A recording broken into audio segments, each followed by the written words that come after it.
ప్రజల్లో ఉంటాను. ఈ ప్రభుత్వం మీద పోరాడాల్సిన సమయం ఆసన్నమైంది. ఇప్పుడు మనం ధైర్యంగా ప్రజల్లోకెళ్ళొచ్చు. ఎందుకంటే 6 నెలల్లో సూపర్ 6 లేదు, సూపర్ 7 లేదు.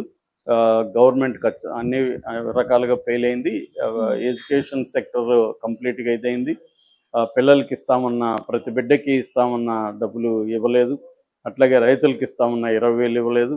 అట్లాగే హాస్పిటల్స్ కూడా ఆహ్, వైద్య రంగాన్ని కూడా పక్కన పెట్టారు. ఆరోగ్యశ్రీకి రావాల్సిన 2,800,00,00,000 అట్లాగే పెండింగ్‌లో పెట్టారు.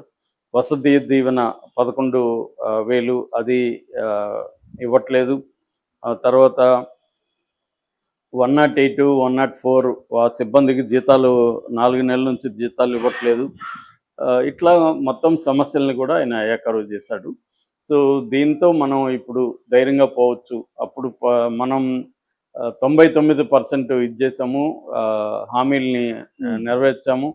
మనం ముందే బడ్జెట్‌లోనే క్లియర్‌గా కేటాయింపు చేసి, క్యాలెండర్ రిలీజ్ చేసి, దాన్ని బట్టి వెళ్ళాము. ఇక్కడ అసలు బడ్జెట్‌లో ఏ రకమైన కేటాయింపులు కూడా చేయలేదు చంద్రబాబు నాయుడు. ఓన్లీ ఈ 6 నెలల్లో చేస్తున్నది ఏమంటే ప్రజల మీద దమనకాండ చేస్తున్నాడు. మన పార్టీ వాళ్ళని అరెస్టులు చేస్తున్నారు, కేసులు పెడుతున్నారు. ఇవి తప్ప అభివృద్ధి కానీ, సంక్షేమం కానీ పక్కన పెట్టారు. దీని మీద మనం పోరాడాల్సిన సమయం ఆసన్నమైంది. అయితే మీరు ఏ రకంగానూ భయపడకండి. ప్రతిపక్షాల్లో ఉంటే కష్టాలనేవి మామూలే. దాన్ని మనం తట్టుకోవాలా. నన్ను చూసి నేర్చుకోండి. నేను 16 నెలలు జైల్లో ఉన్నాను. నాకు బెయిల్ రాలేదు. అయినా కూడా నేను పట్టు వదలకుండా పోరాటం చేశాను. అందుకే నేను 150 సీట్లు ఇచ్చారు. మనకు ఆల్రెడీ అప్పట్లో మనకి 50% ఓట్లు వస్తే ఇప్పుడు కూడా 40% వచ్చాయి. మనమేం ఆందోళన చెందాల్సిన అవసరం లేదు. ఈ 10% కూడా ఎందుకు జరిగిందంటే మనం పలావిస్తున్నాము, చంద్రబాబు బిర్యానీ ఇస్తానని హామీ ఇచ్చాడు.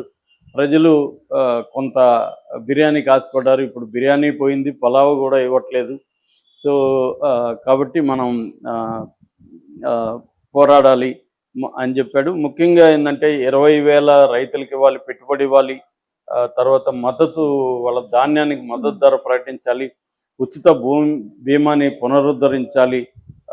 ఇది ప్రధానంగా ఆయన డిమాండ్స్లో ఒకటి. సో, అట్లాగే పవర్ బిల్స్ విపరీతంగా పెరిగిపోయినాయి.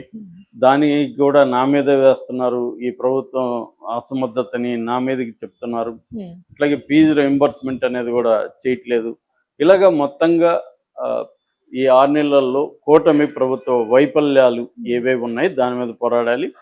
సో, ఇది ప్రకటించాడు. అంటే ఇప్పుడు జగన్, చంద్రబాబు ప్రభుత్వం ఈ వర్సెస్ ఈ 2 కలిసి మనం మాట్లాడుకుంటే జగన్ ముందున్న కర్తవ్యం ఏంటి ఇవాళ అంటే అన్ని రకాలుగా జగన్ ఒక సంక్షోభంలో ఉన్నట్టుగా, క్రైసిస్లో ఉన్నట్టుగా అర్థమవుతుంది. ఒకటేంటంటే పార్టీ నుంచి చాలామంది ప్రముఖులు బయటికి వెళ్ళిపోయే పరిస్థితి ఒకటి క్లియర్ కనబడుతుంది. తెలుగుదేశంలో చేరుతున్నారు, జనసేనలో చేరుతున్నారు. రెండవది తన సోషల్ మీడియా జగన్తో చంద్రబాబును పోల్చినప్పుడు చంద్రబాబుకు మెయిన్ స్ట్రీమ్ మీడియా చాలా స్ట్రాంగ్గా ఉంటుంది. జగన్కి మెయిన్ స్ట్రీమ్ మీడియా అంటే ఒక సాక్షి తప్ప పెద్దగా లేదు.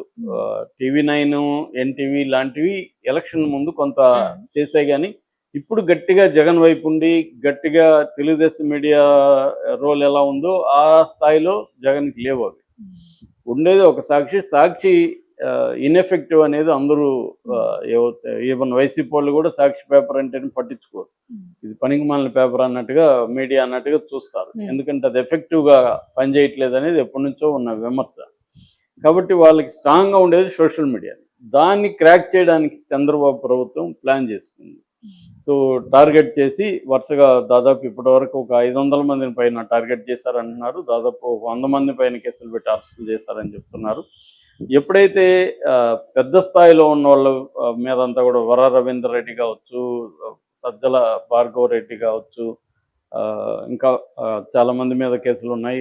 పోసాని కృష్ణమురళి మీద 50 కేసులు ఉన్నాయి. రామ్ గోపాల్ మీద 10 కేసులు ఉన్నాయి. శ్రీరెడ్డి మీద ఎక్కడ చూసిన కేసులు ఉన్నాయి. ఇలాంటి వాళ్ళు చేస్తున్నప్పుడు శ్రీరెడ్డి ఆల్రెడీ కాళ్ళు పట్టుకునే పరిస్థితికి వచ్చింది. ఈయన కూడా పోసాని కూడా నేను రాజకీయాల నుంచి విరమిస్తున్నాను, నన్ను వదిలేను అన్నట్టుగా ఆయన మాట్లాడాడు. ఇంకా ఆలీ లాంటి వాళ్ళు వెళ్ళిపోయారు. ఇంకా ఆర్జీవీ లాంటి వాళ్ళు పోరాడుతున్నారు. కానీ ఆర్జీవీ ఏమి వైసీపీ ఆయన కాదు, వైసీపీ లాయలిస్ట్ కాదు. రేపు పొద్దున జగన్ క్యాంటీకి సినిమా తీయడానికి కూడా గ్యారంటీ లేదు. ఆయనకి ఏంటంటే ఆయన సర్వైవల్కై ఆయనకి ఎవరు డబ్బులు ఒక 1 ఇయర్‌కి సరిపడే భత్యం ఎవరైనా ఇస్తే వాళ్ళకి నచ్చినట్టు సినిమా తీస్తాడు ఆయన. ఆయనకి పోయేదేం లేదు. ఎందుకంటే ఆయన సినిమాలు కూడా ఆయన తీయడు. వాళ్ళ అసిస్టెంట్లు ఎవరో తీస్తారు. సో, ఈయనకి చక్కగా వాళ్ళకి పబ్లిసిటీ చేసి పెడతాడు కాబట్టి ఈయనకి డబ్బులొస్తాయి. అలాగే జగన్ వైపు నుంచి ఫండ్స్ వస్తాయి. ఆయన చేశాడు. ఛానల్ కూడా నిజమనే ఒక ఛానల్ పెట్టాడు. స్థారించాడు. ఇలాంటి వార్తలు వాళ్ళ సోషల్ మీడియా గాని అవన్నీ రాస్తున్నారు. సో, జగన్ కూడా గతంలో లాస్ట్ వీక్ మాట్లాడాడు. నిన్న కూడా శ్రీకాకుళం వాళ్ళ పార్టీ మీటింగ్‌లో మాట్లాడుతూ, సో, నేను ప్రోగ్రామ్ అనౌన్స్ చేస్తున్నాను. సో, జనవరి ఫెస్టివల్ అయిన తర్వాత థర్డ్ వీక్ నుంచి కూడా నేను జిల్లాలో తిరుగుతాను. ప్రతి అసెంబ్లీ నియోజకవర్గంలో 2, 3 సభలు నిర్వహిస్తాము. దాని తర్వాత నేను 2 రోజుల పాటు అక్కడే పడుకుంటాను, నిద్రపోతాను. సో, నిద్ర కూడా చేస్తాను.